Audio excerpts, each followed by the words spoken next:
And you decorated my life.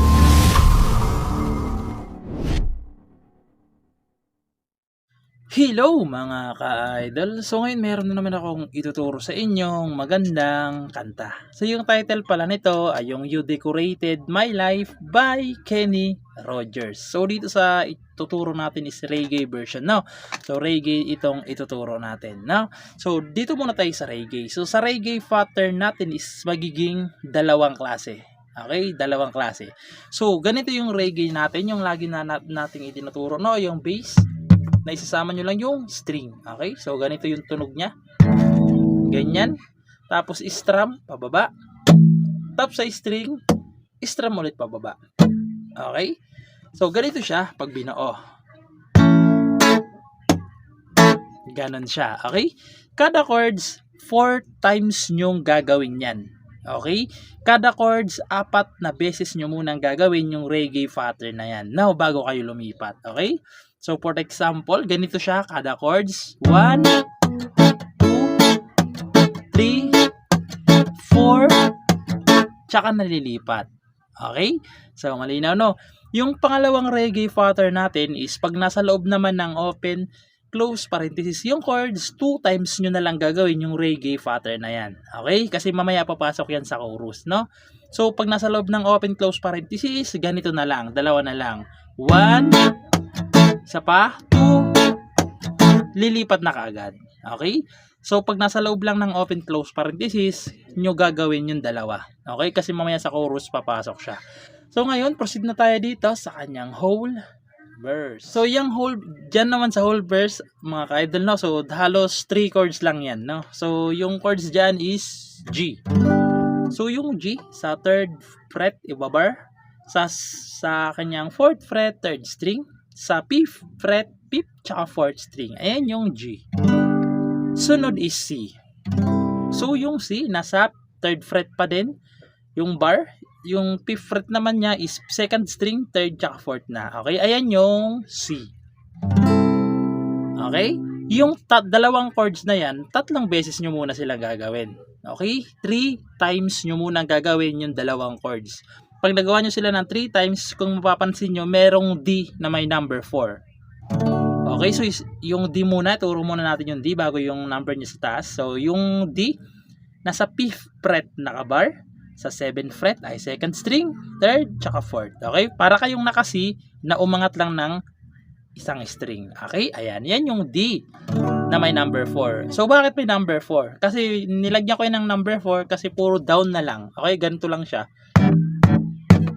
Ganon. Okay, puro down. 1, 2, 3, 4. Ganon. Okay? So, dyan lang naman sa D na may number 4, no? So, malinaw tayo, no? So, kakantahan ko para mas maintindihan nyo, no? So, ganito siya kapag kinantahan. All my life was a paper, once a plain fair and white. Tell you move with your feet, changing mood now and then, till the balance was right.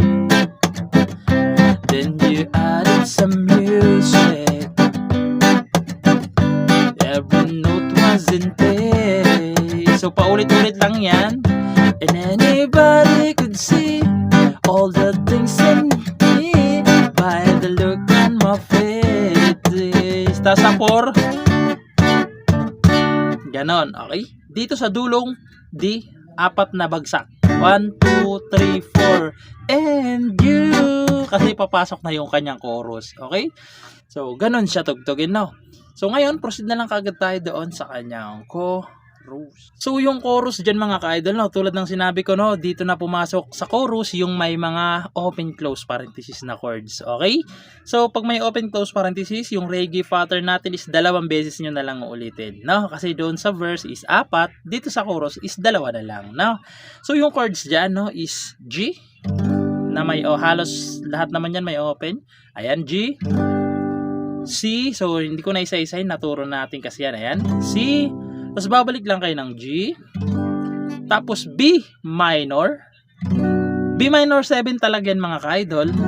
Pero hindi na lang B minor 7 kasi baka mas mahirapan lang kayo maglipat. So B minor na lang para mabilis. Okay? So ayan yung B minor is sa 2nd fret, nakabar, sa 3rd fret, 2nd string, sa 4th fret, 4th string, tsaka 3rd string. Okay? 4th string tsaka 3rd string sa 4th fret. Ayan. B minor. Tapos E minor. So yung E minor nasa 7th fret yung bar. Okay? 7th fret yung bar.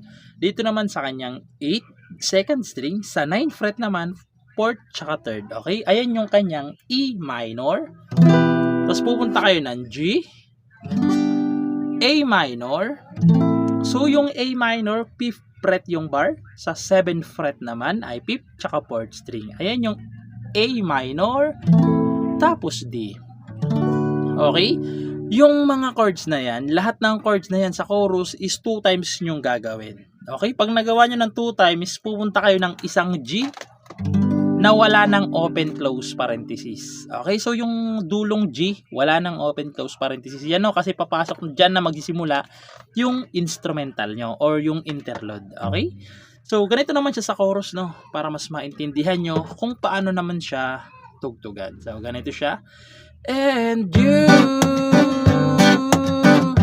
decorated my whole life, created a world. Na na na na na na na. Tas isa pa, ulitin nyo lang ulit. And you decorated my life by painting your love all over my heart. My decorated my heart. So, dito na papasok yung interlude. So, yung kadugtong nitong G, di ba dulo ng G, C na. Okay, so yung interlude C, G, C, G. Okay, so walang open-close parenthesis yung interlude niya, no? So, yun lang. Sana naintindihan nyo at nagustuhan nyo. At kung may gusto kayong gawan ng tutorial, comment nyo lang dyan sa baba. At yun lang. Good luck sa bago nyong matututunan.